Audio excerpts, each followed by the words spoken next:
What's going on, Geminites? It's your boy Gem Mint. We're here with today's new comic book day reviews for Wednesday, October 21st. Make sure to stay to the end of the video so you can see what my pick of the week was and for details on the current giveaway we got going on. Before we get started into the reviews, let's give a quick shout out to our sponsor, thatSpidermanBooth.com.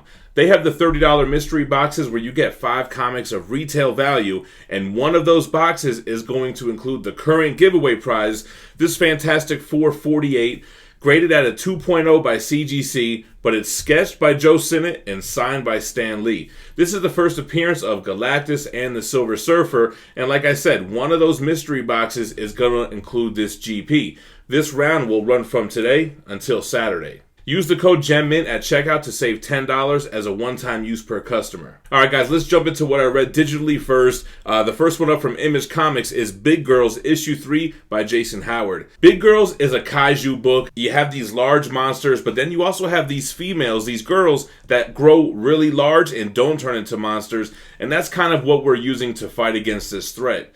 Now, there's some interesting developments in this issue. Some of these monsters may not be too far gone or all the way monstered out. There might be some retribution there, but it doesn't seem like the humans really want to even give it a chance. So, kind of an ethical dilemma here. Nice gritty artwork throughout here. Jason Howard being responsible for the writing and the drawing.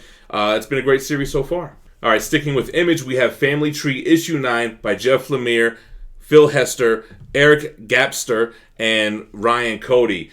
There's not much I can say about Family Tree that hasn't already been said. It continues to be a very exciting run, especially the lore that they're creating with what happens in the afterlife. What happens when you die in this world? Do you revert back to nature? When you become a tree, are you really dead? There's some kind of tree hive mind of souls. And it's interesting to see the trees kind of fighting back and what they're able to do to pretty much combat this threat of humans. But a great series by Jeff Lemire, just like this next one up here, Gideon Falls. This is issue 26, the second to last issue. Again, there's nothing I could say about this issue that I haven't said about the entire run. Jeff Lemire, one of the most exciting writers in indie titles right now. And then Andrea Sorrentino, who puts as much detail into the paneling and as much thought into the paneling as he does to the actual artwork, which is also amazing. A very gritty art style in this book too, man. You have paneling that kind of explains to you how Gideon Falls is essentially the nexus of the multiverse, and he plays with it in such a way where it makes sense in their storytelling throughout that paneling. Then anytime you have the Smiling Man or these Smiling Man zombies with that eerie grin, it's so creepy. So many creepy panels and shots throughout this series, and this issue was no exception. Sad to see it end, but I'm hoping for a nice hardcover collected edition at the end of this run. And then lastly, we have Stillwater Issue 2. This is the Chip Zdarsky book with Ramon K. Perez and Mike Spencer. I ranted and raved about Issue 1, and it turns out a lot of people agree with me. I saw a lot of good reviews on this book. Issue 2, you got to read it, man. If you enjoyed Issue 1, we're learning more about the lore of this town where people never age and they can't die. We're learning of the hierarchy and the judge, who's kind of essentially judge, jury, and executioner all in one. And we're learning about the lineage of our main character and his ties to somebody in the town. So definitely a must-read. If you haven't picked up Issue 1, it's probably one of those that are on second or third printings. But great storytelling by Chip Zdarsky, Ramon K. Perez, great artwork. Can't ask for much more. Alright, let's jump into DC with the Black Label title. I was considering giving this my pick of the week, man. This is Harley Quinn by Sean Gordon Murphy. This is in the Batman White Knight universe. And we're in a universe where Joker is dead, Jack Napier is dead. All the villains are taken out due to Azrael. Azrael got taken out due to Batman, and Batman turned himself in. So it's a quiet Gotham. It's been 2 years. And Harley Quinn is, I don't know, not really handling it so well. She has the 2 twins. She has the 2 hyenas. Bruce kind of sends Duke to check in on her. You know, he's one of the I guess, street gang leaders that was, partially responsible for the overturning of the Joker, Jack Napier takeover. Anyway, basically what we have here is we need Harley Quinn to help with this serial killer. There hasn't been anything going on for 2 years, but now all of a sudden somebody is killing old golden age actors and actresses. They're even painting them black and white so they look like how they looked in the movies. So they're tapping Harley Quinn because she was the mastermind that helped take down Joker, the worst criminal of all time. So that's where we're at in this story. Sean Gordon Murphy, typical artwork. I like his style. I like his writing style. Almost gave it pick of the week. But I don't know. It didn't really blow me away. It wasn't bad. It was good, but it didn't really blow me away. So it was just a good issue. I didn't give it pick of the week. Then over to Batman 101. We are in the aftermath of Joker War. James Tynion IV with March and Mori. This was a great issue, man. First of all, there was great artwork here. Like you have these scenes in the sky with Batman and Robin, like a little bit of a flashback. Looks excellent, and the artwork throughout was just really great. We're dealing with the aftermath and basically what happened with Bruce's millions. It's like Brunster's millions, or was it Brewster's millions? Anyway, Lucius Fox had it, but is he going to give it back to Batman and let the cycle continue? Like, what's the definition of insanity? So they're talking about doing something different to attack this new Gotham that we're in, this new world, right? All those Joker clown gangs have kind of just retreated back to their homes. You don't really know who they are.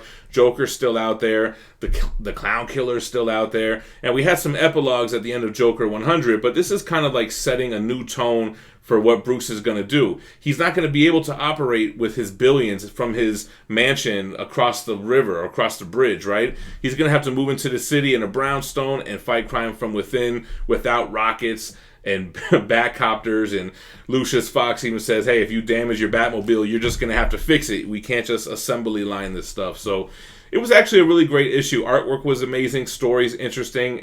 Interested to see where it goes because, we got this whole Future's End thing.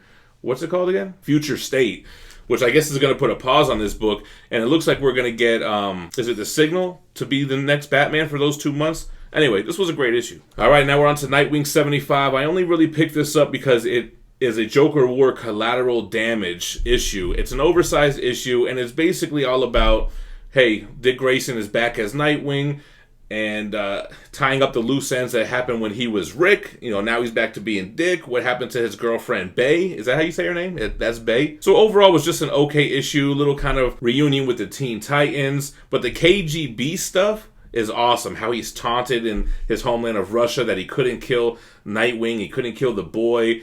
He's getting taunted, so he's out for revenge, and he comes back here. It actually made me really interested to continue reading this. I'm not really sure when it ends, but this is Dan Jurgens writing this, Moore, Claquette, and Filarardi. It actually was a good issue. The artwork on this was super clean, too, man. Let me see. Here's the KGB stuff. Oh, and I forgot, man. In Batman 101, you had the Batman vs. Grifter stuff. That was a dope couple of panels. But anyway, Nightwing 75. All right, moving over to Justice League issue 55. This is part 3 of 4 of the kind of Dark Knight's death metal tie-in that this book is going through. This is by Joshua Williamson, Roca, Enriquez, and Ferraro Jr. I'm digging this. I am getting some of the complaints out there about this being a convoluted storyline, and I could kind of agree with that. And I think that it's like that on purpose. It's supposed to be metal, right? It's supposed to be out there crazy, multiverses, all this crazy stuff happening. This story just picks up, from where we left off last time. They're trying to traverse through the Valley of Starros. Starros are literally the whole valley, from the air particles to the ground that they're on. So it's basically just trying to get away from the mental hold that Starro has on the crew. You have Starfire, Cyborg, you have Nightwing, Detective Chimp, and Lex Luthor, right? So they're trying to free the Legion of Doom. That's about it. So nothing crazy. It's kind of cool. I mean, if you're digging death metal, I think this is worth a pickup. But I don't know where Justice League is going to go after this, if it's going to even continue or not. Speaking of death metal, we got the Robin King one-shot. This is by Peter J. Tomasi, Patrick Rosomo, Sampiri, and then you have a backup story by Palencia and Al Baran. This was a crazy issue, man. This is basically letting you know what makes the Robin King tick. We had his origin in the Legends of the Dark Knights one-shot, and this one is like everything that happens after the death of his parents. What is his mission? How does he kind of get noticed by the Batman who laughs? And what's he trying to accomplish here? He's sick. He's twisted. Basically, this young Bruce Wayne spends the Wayne fortune on his utility belt and weapons, and he's got some goodies in there. The artwork is the same from That other one shot, like I mentioned, kind of also a very gritty, jagged, pastel-ish kind of color artwork. But, you know, him basically taking down the Justice League and being pretty much a badass. This was a good issue, man. If you like that Robin King little origin and the other one shot, you definitely need to pick this up. All right, let's move over to Marvel. We have the Amazing Spider-Man issue 50.LR. What does LR stand for again? Oh, Last Remains. Anyway, this is by Nick Spencer, Rosenberg, Vicentini, and Menyes. This is kind of what I was worried about. You know, I guess it wasn't enough to have the Kindred plot going on. They have the Spider Team plot going on. And right now they're possessed, almost like symbiote style, if you read from the last issue. And basically Peter's got to fight off his friends and try to get them back. You know, hey, I know you're still in there kind of thing. What's cool here is that we have the Norman Osborn as Green Goblin kind of thing going on here. Sin Eater has taken away all the evil from him. So he's talking to a therapist, and he's kind of like going to try to help us take down Kindred. And they tap somebody else who's close to Kindred to help with that. I'm not going to give away who it is because it's a pretty big spoiler from the last issue, but you know what I'm talking about. The art style here is cool. It kind of reminded me of the Humberto Ramos Spider-Man days with those kind of exaggerated proportions and a similar type of line work. It was okay. This is probably my least favorite out of the whole current Sin Eater and post-Sin Eater run. All right, 10 of Swords. This is Excalibur issue 13, which is part 9 out of 22. I've been loving 10 of Swords. This is definitely the weakest issue. This is everything I don't like about Excalibur, man. You have Teenie Howard writing this, Silva and Woodard. So the artwork was really amazing, and the coloring was great on this as well. Very majestic and very phantasmal, very much like a fantasy book, right? I just thought this was super boring. I hate everything with the Captain Britain and the Britain Corps and all this stuff. Huge death in this issue, though. I'm not going to give a spoiler. A huge death here. And if you die in Otherworld, you're like dead, right? So we got to see what happens with that. It's not like a deal breaker for 10 of Swords, but I just definitely wasn't digging this issue. We have one more 10 of Swords book. This is X-Men issue 13, which is by Hickman, Azrar, and Go, part 10 out of 22. This one was way better, man. This one had a lot to deal with Apocalypse, him kind of explaining to Professor X and them on the origins of Krakoa and Akoro and the Pangea of a continent that it once was. It is kind of weird seeing Apocalypse like with his wife and kissing his wife and stuff, but we do kind of see what Apocalypse's motivation is for survival of the fittest. Like, he's known for that ever since his introduction into comics, and we really kind of see what drives him to be that, and it's kind of interesting. Artwork here is good. I mean, it's kind of what you would expect from any of these mutant titles or any of these X-Men titles. Nothing really amazing that stood out, but good artwork nonetheless. It's cool to see how many champions we have in the circle. I think there's only 3 left that we need here. The Apocalypse sword stuff was good, and the 3 swords that they introduced here. And we're halfway through this event, pretty much. All right, Venom 29 by Donny Cates, Ross, and Albertov. This was almost going to be my pick of the week as well. And if you read this issue, you'll understand where this variant comes from our boys at Street Level Hero. They have this Venom 30 exclusive variant by Tyler Kirkham, which is amazing. They have a bunch of different options: Virgin, Trade Dress, Black and White, T-shirt, merch bundle. If you use the code GemMint at checkout, you'll save 10% off any item at the store, and it's a code that you can continue to use for life. So check out Street Level Hero at slhla.com. But yeah, this was a great issue, man. A nice interaction between Anna, who is the Agent Venom of this universe. You know, she had the son, Dylan, that became Codex. So it's kind of like Macaulay Culkin, the bad son over here. So we get to see her interaction with Peter. We get to see her in present day interacting with Dylan and Eddie. And it's pretty cool. It's pretty touching. It's not the most explosive Venom issue out of the batch so far. But we get to see Virus, his interaction with Eddie Brock. You know, he's been gunning for him for the last few issues. There's some kind of personal motivation there. So we kind of see that come to a head here. All right, we got Daredevil 23, Chip Zdarsky with Chichetto and Menace. Feels like we haven't seen a Daredevil issue in a while. Great artwork on this run, man. So many, like, here, just so many epic pages here. You have this one. You have a lot of stuff with the Kingpin. Kingpin's realizing, like, I can't just be Mayor Goody Two-Shoes over here. I kind of got to get in the mix somehow. And that's where we're at with Kingpin. As far as Daredevil, we know he's going to go on trial soon to be tried for accidentally murdering somebody in the line of duty. So we have a Spider-Man team-up, as you can see on the cover. Spider-Man not being a huge fan of Daredevil in this run at all, almost like threatening him the whole time. So that kind of comes to an end here, and there's an understanding. But another good issue. Very solid run from Chip Zdarsky. Juggernaut issue 2 by Fabian Nicieza, Garney, and Mia. Or is it Milla? Man, issue 2 was tight. I was let down by issue 1. I really didn't like it, but this issue was cool, man. This was Juggernaut versus the Hulk. And this, I guess it says it takes place before Immortal Hulk 30. Hulk has his smarts. He is a badass, and he's fighting Juggernaut, causing all kinds of damages. The plot here is they're basically trying to capture Hulk so he can get a talking to. So everybody, well, not everybody, but people that he's affected in a negative way gets a kind of therapy session him. So that's kind of the plot here, but the battles are dope. I'm not really understanding Juggernaut's armor here, and I guess if he doesn't have the armor, he looks very frail, or was that a flashback from his Uncanny X-Men run? Not really sure, but it was a great issue, though, for sure. Then we got Maestro issue 3. This is the new Peter David series. You got Herman Peralta, Dale Keown, Jesus Arbatov, and Jason Keith.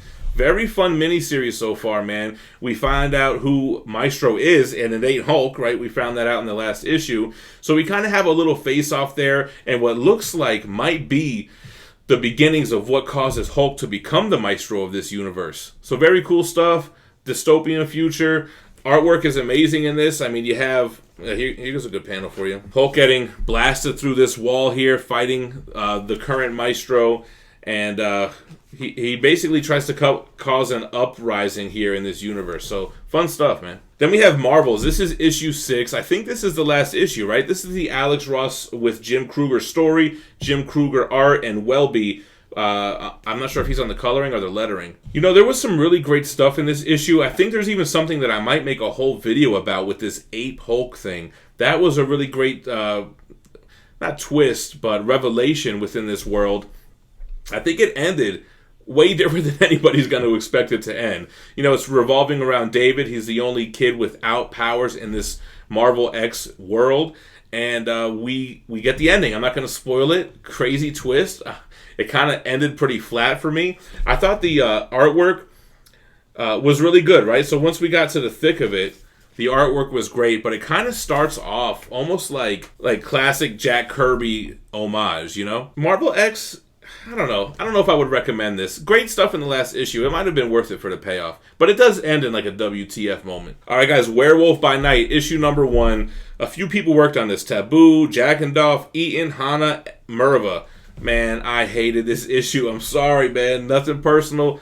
Did not enjoy this issue whatsoever. I thought I would give it a shot. A new number 1. A new Werewolf by Night. I'm guessing it's the son of the original Werewolf by Night.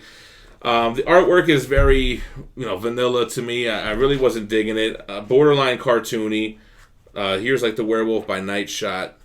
Just not really interesting. I don't really think that Werewolf by Night is a good comic title for, this day and age. Maybe it was cool in the Bronze Age, but it came off very Twilight. It was just kind of whack, man. Don't recommend. And then my pick of the week, guys. I decided to go with Something is Killing the Children. This has been a great storyline, a great book since its inception, but I really just felt like out of all the books I read today, that this was the one in the pile that really just interested me the most. This is by James Tynion IV for Boom Studios, Werther Dell'Edera, and Miguel Muerto. I just felt like the pacing on this was really good. The paneling was good. It was eerie. It was horror. It was violent. It was gruesome. And we're progressing along in the story where we have all these people holed up in this school gymnasium. These monsters are lurking about, and the Monster Hunter Squad is starting to get involved. Erica Slaughter's out there. She's not really reporting back with any good news, so they're starting to take matters into their own hands to try to subdue the situation. I thought this was a great issue and deserved pick of the week this week. Alright guys, as far as the giveaway is concerned, all you have to do to be eligible for this Thanos bust, this 1/3 scale bust by Sideshow Collectibles, is be subscribed to this channel, hit the like button, and drop a comment below. Once we hit 95,000 subscribers, I'm going to pick a random video where I promote the giveaway and use a random YouTube comment generator to draw a name. We will ship worldwide, so anybody who can win just got to comment down below. As always, I appreciate you guys watching. Stay minty fresh. Peace.